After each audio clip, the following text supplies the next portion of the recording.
આજે જે કંપનીનું આપણે લિસ્ટિંગ જોયું એલાઇડ બ્લેન્ડર્સ, તો આ કંપની પર આપણે ચર્ચા કરીએ વધારે. એલાઇડ બ્લેન્ડર્સના એમડી આલોક ગુપ્તા આપણી સાથે જોડાઈ ગયા છે. આલોકજી, गुड आफ्टरनून सर, स्वागत है शो पर. First of all congratulations on premium listing. Sir, क्या इन्वेस्टर्स के लिए एक मैसेज आप देना चाहेंगे जिन्होंने इतना ट्रस्ट कंपनी के ऊपर दिखाया और एक प्रीमियम लिस्टिंग आज हम एक्सचेंज पे देख रहे हैं कंपनी को? बहुत बहुत धन्यवाद आपकी गुड विशेस के लिए and taking the time out for me. Allied blenders की जर्नी 1988 में चालू हुई. 35 इयर्स में हमने एक स्ट्रॉन्ग फाउंडेशन बिल्ड करी है और मेरा मैसेज बहुत सिंपल है कि हमने जो इंफ्रास्ट्रक्चर बिल्ड किया है उसको हम लेवरेज करेंगे. पोर्टफोलियो में चेंज आएगा, मार्जिन में चेंज आएगा और ओवर द नेक्स्ट 2-3 इयर्स हमारी ऐसी प्लानिंग है कि हम इंडस्ट्री पैरिटी बिटा पे आए. तो यही मेरा एक सिंपल मैसेज रहेगा. Definitely sir. फाइनेंशियल टर्म्स पर कुछ अभी बात करते तो 3,750 करोड़ जो रेवेन्यू और 350 crore of EBITDA for FY25. आप जब हमने पहले भी बात की थी, कहाँ और कब तक ये पॉसिबल आपको लग रहा है फॉर फाइनेंशियल 25? जी, नंबर स्पेसिफिक नंबर्स पे मैं नहीं जाऊंगा इस वक्त, लेकिन जो हमारा FY25 का प्लान है उसमें हमारी कोशिश रहेगी कि हम एक्सपेक्टेशन से ज्यादा करें. जी सर, ओवरऑल वॉल्यूम के अगर क्या आप टारगेट लेकर चल रहे हैं over the next 3 years versus the industry?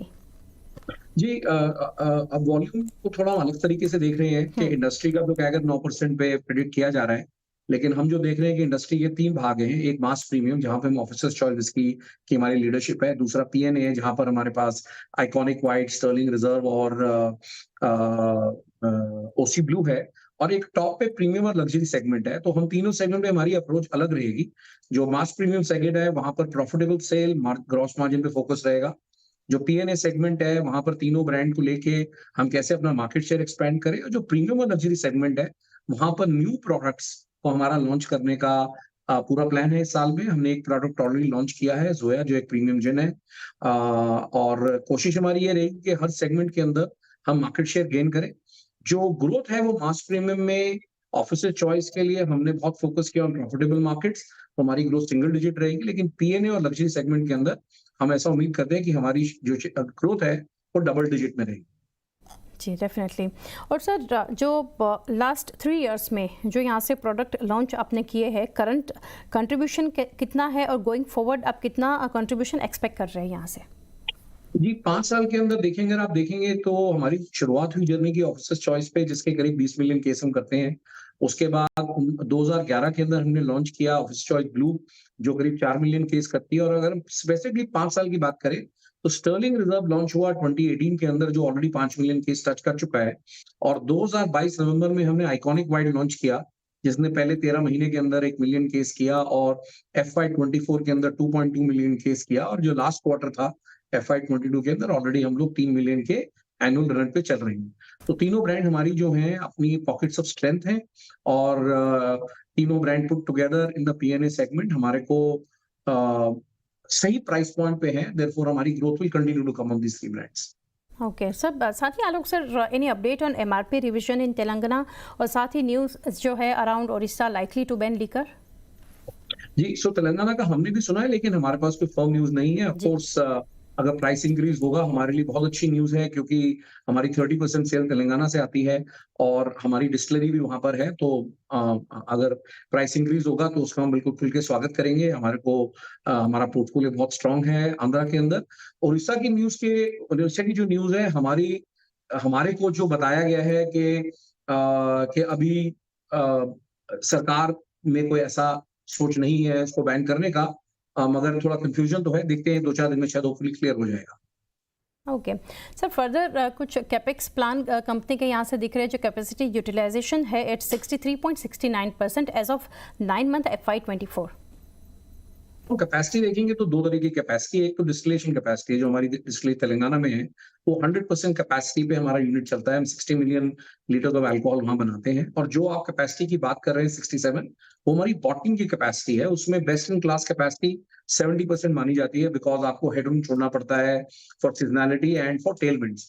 तो जो हमारी बॉटलिंग नेटवर्क है वो 67 को हमको 70% कैपेसिटी यूटिलाइजेशन देखना है, ना कि 100% से देखना है. डिस्टिलरी 100% पे है और जो हमारी बॉटलिंग है वो 70% के अगेंस्ट हम लोग अभी 60% पे चल रहे हैं. जहां तक फ्यूचर का प्लान है वो बहुत इंपॉर्टेंट, एक अहम हिस्सा है हमारी स्ट्रेटेजी का. करंटली हम जो हमारा 100% जो हमारा ईएन है 30% हमारा कैप्टिव है और 70% हम बास्केट से खरीदते हैं। Over 2-3 years we want to go to 100% captive, जिससे इबिडा के अंदर बहुत इम्पैक्ट है। ओके, और सर अभी कंपनी कैसे प्लान कर रहे हैं यहाँ से to adjust your distribution network with your entry into the premium segment? जी, बहुत अच्छा सवाल है आपका। तो हमारी स्ट्रेंथ रही है इन द रिटेल सेगमेंट और स्टैंडर्ड होरेका में। तो हमने अक्टूबर से काम चालू किया एक नया वर्टिकल बनाने का, जिसका नाम है प्रेम ब्रांड। और प्रेम ब्रांड का जो वर्टिकल हम बना रहे हैं और जो ऑलमोस्ट तैयार है, उसके अंदर जो भी हमारे को प्रीमियम और लग्जरी प्रोडक्ट के लिए की अकाउंट्स का स्किल चाहिए, मिक्सोलॉजी स्किल चाहिए, जो हमको अकाउंट प्रीमियम ऑन प्रेमिस के लिए चाहिए, वो पूरी स्किल्स प्रेम ब्रांड के थ्रू हम लोग बना रहे हैं। तो जो हमारा स्ट्रेंथ है इन ऑफ प्रेमिस और जो हमारे को रीच हमको ऑन प्रेमिस भी चाहिए, दोनों को मिला के हमारा प्रीमियम लग्जरी पोर्टफोलियो का पूरा डिस्ट्रीब्यूशन का एक्सेस मिलेगा। ओके, तो सर जैसे जोया जिनके बारे में आपने जो मेंशन किया था, जो प्रीमियम सेगमेंट में कंपनी ने एंट्री की है दिस ईयर, यहाँ से स्केल अप करने के लिए जो आपकी प्रेजेंस है इन द प्रीमियम सेगमेंट, क्या आप प्लान कर रहे हैं इसके लिए? तो हमने करीब 5 ऐसे फ्लेवर प्राइस पॉइंट आइडेंटिफाई करे हैं, जहां पर हमारा राइट टू प्ले भी है और राइट टू विन भी है। उससे मतलब हमारा ये है कि जो प्रीमियम और लग्जरी सेगमेंट है, वहां पर बहुत चॉइसेस हैं कस्टमर के पास, मल्टीपल ब्रांड्स हैं। तो इसलिए केयरफुली हम लोगों ने 5 ऐसे फ्लेवर और प्राइस पॉइंट आइडेंटिफाई करे हैं, which is a combination of whisky and non whisky, जहां पर हमको लगता है कि हमको फोकस करना चाहिए। हमारी पहली ब्रांड लॉन्च जो हुई है वो जोया है, वो प्रीमियम जिन है। हमारा फोकस रहेगा कि हम एक लग्जरी वोडका लॉन्च करें, हमारा स्कॉच विस्की के अंदर प्रेजेंस हम अपना इम्प्रूव करें और एक प्रीमियम डार्क और लॉन्च करें। तो जो प्रीमियम एंड लग्जरी है, वहां पे फोकस विस्की, बट फोकस बहुत नॉन विस्की भी रहेगा। ओके सर, नेक्स्ट वही मेरा सवाल था। यहाँ से बिगेस्ट कंट्रीब्यूशन देख रहे हैं कम्स फ्रॉम विस्की, तो वहाँ पे आप फोकस रखेंगे या फिर other offerings to scale them up? तो उसके बारे में भी आपने बताया दूसरे सेगमेंट पर भी फोकस रहेगा। नेक्स्ट सर बात करते हैं अभी realisation and volume growth target, वो क्या लेकर चल रहे हैं? वॉल्यूम ग्रोथ का टारगेट रहेगा डबल डिजिट के अंदर with focus on PNA and the premium and luxury segment. जी, और साथ ही सर बात करेंगे ओवरऑल टारगेट जो जानना चाहेंगे कंपनी का for revenue, number of case, margins, product mix and market share. Again मैं इस वक्त थोड़ा नंबर को अवॉइड करूंगा, लेकिन डायरेक्शनली वॉल्यूम जो है double digit growth, mid to teens double digit growth, value mid to double digit teen growth, और जो वॉल्यूम ग्रोथ है वो double digit, early double digit. So जो वैल्यू ग्रोथ रहेगी, यानी कि जो नेट सेल्स की ग्रोथ है, वो वॉल्यूम ग्रोथ से ज्यादा रहेगी। वो लार्जली इसलिए है क्योंकि पीएनए पे फोकस है और प्रीमियम और लग्जरी पे फोकस है। ओके सर, एक्सपोर्ट के फ्रंट पर कुछ मैं पूछना चाहूँगी। लार्जेस्ट एक्सपोर्टर्स है आप, और तो कौन से फॉरेन मार्केट में ज़्यादा आप you are finding most lucrative, और साथ ही एक्सपैंड यहाँ से जियोग्राफी वाइज आप कुछ यहाँ से प्लान लेकर चल रहे हैं फॉर एक्सपेंशन? जी बिल्कुल, हमारा we are the number 1 exporter of IMFL out of India, और फोकस बिल्कुल रहेगा। हमारा अभी जो करंट स्ट्रेंथ है वो हमारा पूरा जीसीसी में है, यूएई है, ओमान है, तो वहां पे हमारा फोकस रहेगा। और हमारे लिए जो बहुत इमर्जिंग एक बेट निकल रही है वो अफ्रीका में है, जहाँ पे हमारा बहुत फोकस है। हमने वहां पर फीट ऑन स्ट्रीट अपने टीम वहां बनानी चालू करी है, जिससे हमको मार्केट की पूरी समझ मिले। साउथ अमेरिका के अंदर भी हमारा अब बहुत अच्छा एक्सपोर्ट हो रहा है। उसके अलावा Singapore, Thailand, markets of north America.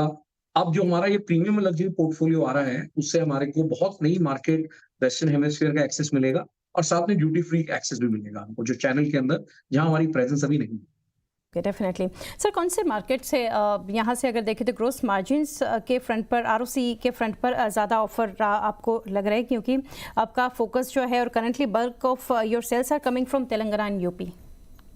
जी, तो अगेन जब आप हमारा रेवेन्यू देख रहे हैं, जिसके बेसिस पे नंबर है, वो ग्रॉस सेल्स वैल्यू है। क्योंकि कुछ स्टेट में आपको मालूम है एक्साइज ड्यूटी डाल के बिलिंग करनी पड़ती है, और कुछ स्टेट के अंदर विदाउट एक्साइज ड्यूटी होती है। तो अगर हम सही मायने में देखें, जो हमारी क्योर मार्केट्स क्या है, वो बिल्कुल तेलंगाना है, आंध्रा है, महाराष्ट्र है, वेस्ट बंगाल है, पूरा हिल्स, असम, त्रिपुरा, अरुणाचल मिला के, ये बहुत राजस्थान, ये बहुत इंपॉर्टेंट मार्केट्स हैं। बिकॉज इन सब मार्केट्स के अंदर ड्यूटी नहीं जुड़ती है, तो कई बार थोड़ा कंफ्यूजन होता है। तो मार्केट तेलंगाना के अलावा ये 5-6 मार्केट हमारे लिए बहुत ही अहम है। जी, और आलोक से लास्टली जानना चाहेंगे debt update. As of December 2023 800 crore का जो डेट था, अभी पोस्ट रीपेमेंट क्या अपडेट है यहाँ पर? कि जैसा ऑब्जेक्ट ऑफ इशू बड़ा क्लियर है कि post IPO will pay off the entire debt and that is the plan, और इसका अपडेट हम आपसे जल्दी शेयर करेंगे, लेकिन बिल्कुल पूरी डेट का रिपेमेंट होगा। जी डेफिनेटली आलोक सर, बहुत शुक्रिया, काफ़ी डिटेल्स आपने